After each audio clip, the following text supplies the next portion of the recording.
नमस्कार दोस्तों, देशमुख सर के चैनल में आपका पुनः स्वागत है। आज का पाठ है लाभ हानि। हम लाभ हानि के विषय में आज अध्ययन करेंगे और इसमें से जितने प्रकार के प्रश्न बनते हैं लाभ और हानि से संबंधित, उन सारे प्रश्नों को हम यहाँ पर सॉल्व करेंगे। इसमें जितने प्रकार के प्रश्न जो बनते हैं उसमें क्या है कि जो प्रश्न कॉमन आता है उन सारे प्रश्नों को हम हल करेंगे। सबसे पहले अपन लाभ और हानि के बारे में जानना चाहेंगे कि लाभ होता क्या है और हानि क्या होता है। जैसे हमने एक उदाहरण लेते हैं, हमने किसी चीज़ को खरीदा, किसी चीज़ को हमने 100 रुपये में खरीदा और उसे 110 रुपये में बेच दिया, तो हमको 10 रुपये का फ़ायदा हुआ। ये फ़ायदा ही लाभ कहलाता है। और अगर किसी चीज़ को हम 100 रुपये में खरीदा और 90 रुपये में बेच दिया तो 10 रुपये का नुकसान हुआ, तो ये नुकसान हमारा हानि कहलाता है। ये तो लाभ हानि के सरल शब्दों में परिभाषित हो गया। अब लाभ हानि को पढ़ने के पहले हमको कुछ उनके नए नए शब्दों के बारे में जानना आवश्यक है। उसमें मुख्य रूप से शब्द है खरीदना और बेचना। एक खरीदना को गणितीय भाषा में क्या कहते हैं? क्रय मूल्य। खरीदना को क्या बोलते हैं? क्रय मूल्य। खरीदना को क्या कहते हैं? क्रय मूल्य।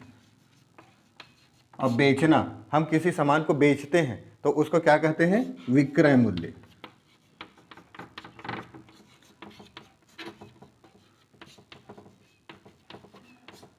हम किसी सामान को खरीदते हैं उसको गणितीय भाषा में क्रय मूल्य कहा जाता है। और बेचना, किसी सामान को हम जब बेचते हैं तो उसे क्या कहते हैं? विक्रय मूल्य। और फायदा, एक शब्द होता है फायदा। फायदा मतलब लाभ होना। फायदा का अर्थ होता है लाभ और घाटा का अर्थ होता है हानि। इस प्रकार गणितीय भाषा में खरीदना को क्रय मूल्य, विक्रय मूल्य, बेचना को विक्रय मूल्य, फायदा को लाभ और घाटा को हानि कहते हैं। ये हमारी गणितीय भाषा में इसको परिभाषित की गई है। अपन आज इसको लाभ के बारे में बता रहे हैं। जब हम, एक बार मैं आपको फिर रिपीट कर रहा हूँ कि जब हम किसी चीज़ को 100 रुपये में खरीदते हैं और 10 रुपये का जब हमको 110 रुपये में बेचते हैं तो हमें 10 रुपये का फ़ायदा होता है, उसे लाभ कहते हैं। और दूसरा, जब हम 100 रुपये में खरीद के उसे 90 रुपये में बेचते हैं तो हमको 10 रुपये का घाटा होता है, यानी हमें 10 रुपये की हानि होती है। इसके कुछ प्रमुख सूत्र हैं जिसको मैं शुरू में आपको बता देता हूं, क्योंकि आगे पूरे क्लास में उन सूत्रों का नियमित उपयोग होता रहेगा। जैसे हमने लाभ बराबर, लाभ क्या हुआ था? मैंने बताया था कि जब हम किसी चीज़ को अधिक कीमत में बेचेंगे, अधिक कीमत में बेचेंगे मतलब विक्रय करेंगे। हमने अधिक कीमत पे बेचा और कम कीमत में हमने उसको खरीदा, तो विक्रय मूल्य ऋण क्रय मूल्य। जब अधिक कीमत में हमने बेचा और कम कीमत को हमने खरीदा, तो अधिक कीमत से हमने कम कीमत को घटाया तो हमको क्या प्राप्त हुआ? लाभ प्राप्त हुआ। उसी प्रकार हानि कैसे प्राप्त होगा? हमने अधिक कीमत पे खरीदा, अधिक कीमत पे खरीदा और कम कीमत पे हमने उसे बेचा,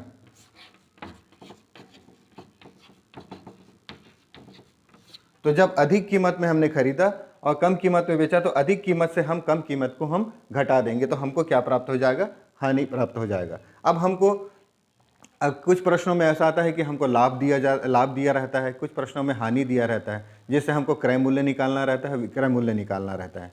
तो हमको अगर हानि दिया हुआ है तो हम उसका एक सूत्र है, उससे क्रय मूल्य निकालना है। तो हम क्रय मूल्य निकालने के लिए हानि के माध्यम से विक्रय मूल्य अपन निकाल सकते हैं। विक्रय मूल्य ऋण हानि। अब इसको भी, इस सूत्र को समझते हैं। हमको क्रय मूल्य निकालना है।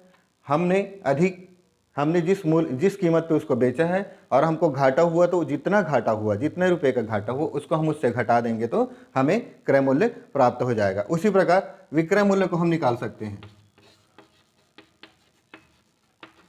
विक्रय मूल्य में क्या होगा कि क्रय मूल्य, जो कीमत पे हमने खरीदा और हमने जितना पैसे का लाभ उठाया, जितना पैसे का हमको लाभ मिला, वो दोनों को हम जोड़ देंगे तो हमारा विक्रय मूल्य निकल जाएगा।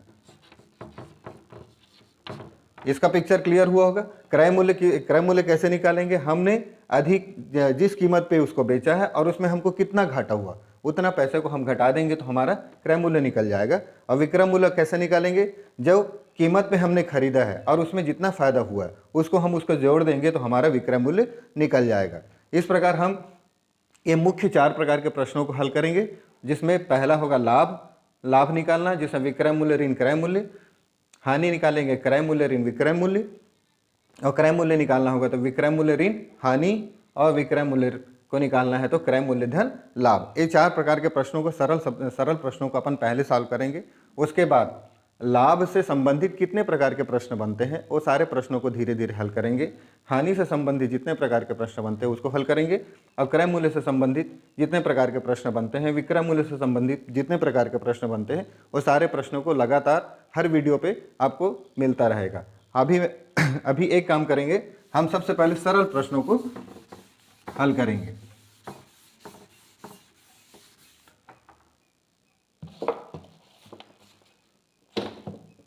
जैसे कि एक उदाहरण लेते हैं, एक दुकानदार 525 रुपये में एक पंखा खरीदा। एक दुकानदार कितने रुपए में पंखा खरीदा, तो हमारा क्रय मूल्य क्या हो गया 525 रुपये।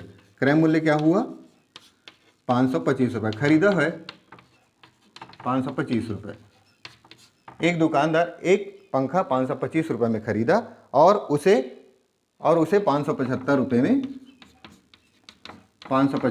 में बेच दिया। मतलब उसका विक्रय मूल्य क्या हुआ 575 रुपये। एक दुकानदार एक पंखा को 525 रुपये में खरीदा और उसको 575 रुपये में उसको बेच दिया, तो उसको कितना लाभ या हानि होगा। प्रश्न अक्सर ऐसा आता है कि लाभ या हानि होगा, वो स्पष्ट नहीं करता है कि उसमें लाभ होगा कि हानि होगा। वो कंफ्यूजन के लिए अक्सर प्रश्न देता है कि इसमें कितना पैसा ये लाभ या हानि होगा। तो हमको इसको समझना है कि इसमें हमको क्या निकलेगा। तो हमको इसमें देखना है कि क्रय मूल्य हमारा ऑलरेडी कम है और विक्रय मूल्य ज़्यादा है, तो हमारा क्या होगा लाभ निकले, क्योंकि हमने कम में खरीद के ज़्यादा में बेचा तो हमारा लाभ होगा। तो लाभ का सूत्र यहाँ पर लगेगा, लाभ बराबर विक्रय मूल्य ऋण क्रय मूल्य। हमारा विक्रय मूल्य कितना है 575 रुपये, हम इसको लिख लेते हैं 575 रुपये, और क्रय मूल्य कितना है 525 रुपये। अब क्या करेंगे 575 है, 525 को घटाएंगे तो कितना आएगा 50 रुपये। तो हमारा लाभ कितने रुपए का हुआ 50 रुपये का। लाभ हमारा कितना रुपए का हो गया 50 रुपये का। ठीक है, क्लियर हुआ। एक बार और, एक व्यापारी ने एक पंखा को 525 रुपये में क्रय किया और उसे 575 रुपये में बेच दिया, तो उसे कितना लाभ या हानि हुआ। तो हम प्रश्न को देखने से हमको समझ में आ जाता है कि यहाँ पर विक्रय मूल्य ज़्यादा है और क्रय मूल्य कम है, तो हम क्या करेंगे उसको लाभ ही होगा। तो लाभ का सूत्र लगाएंगे, विक्रय मूल्य ऋण क्रय मूल्य। 575 रुपये विक्रय मूल्य है और क्रय मूल्य 525 रुपये है। दोनों को घटाने पे हमको लाभ कितना रुपये प्राप्त हो गया 50 रुपये का हमको लाभ प्राप्त हुआ। ये अपना पहला लाभ का प्रश्न है जो बहुत सरल और आसान रूप से आपको समझ में आ गया होगा। अब हमको हानि से संबंधित एक प्रश्न बनाते हैं।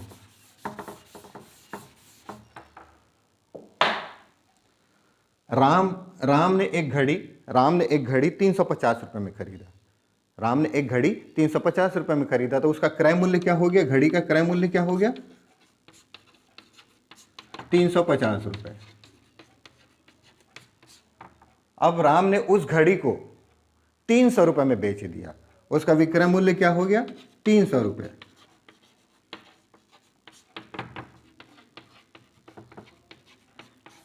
राम ने एक घड़ी को 350 रुपये में खरीदा और उसको कितने रुपए में बेच दिया 300 रुपये।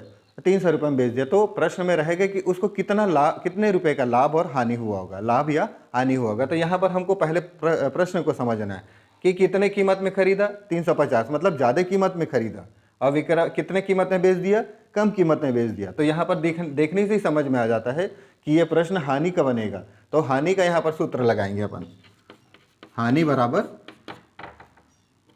क्रय मूल्य ऋण विक्रय मूल्य। अब हम देखते हैं कि क्रय मूल्य अपना कितना है 350 रुपये, 350 रुपये, और क्रय मूल्य विक्रय मूल्य कितना है 300 रुपये। तो अपन देखते हैं क्रय मूल्य ज़्यादा है, विक्रय मूल्य कम है, तो 350 में 300 को घटाएंगे तो कितने रुपए का हानि होगा उसको, 50 रुपये का। तो उत्तर आएगा इसका 50 रुपये का हानि।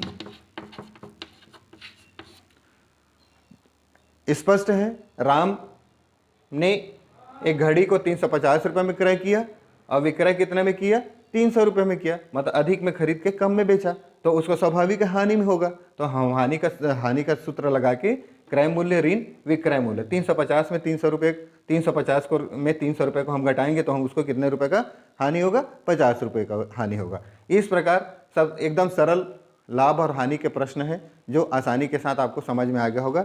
आगे के प्रश्न लाभ और हानि के अन्य जो थोड़े थोड़े कठिन होकर जितने प्रकार के प्रश्न बनते हैं वो मैं लगातार आपको वीडियो में देता रहूँगा। अगर मेरा वीडियो आपको पसंद आए, अब मेरा वीडियो पसंद आए तो आप मेरे वीडियो को ज़रूर सब्सक्राइब करें और लाइक ज़रूर करें, और कमेंट्स बॉक्स में जाके मेरे को ऐसा सजेशन दें जिससे मैं आपके कुछ सुधार कर सकूँ इसमें। धन्यवाद दोस्तों।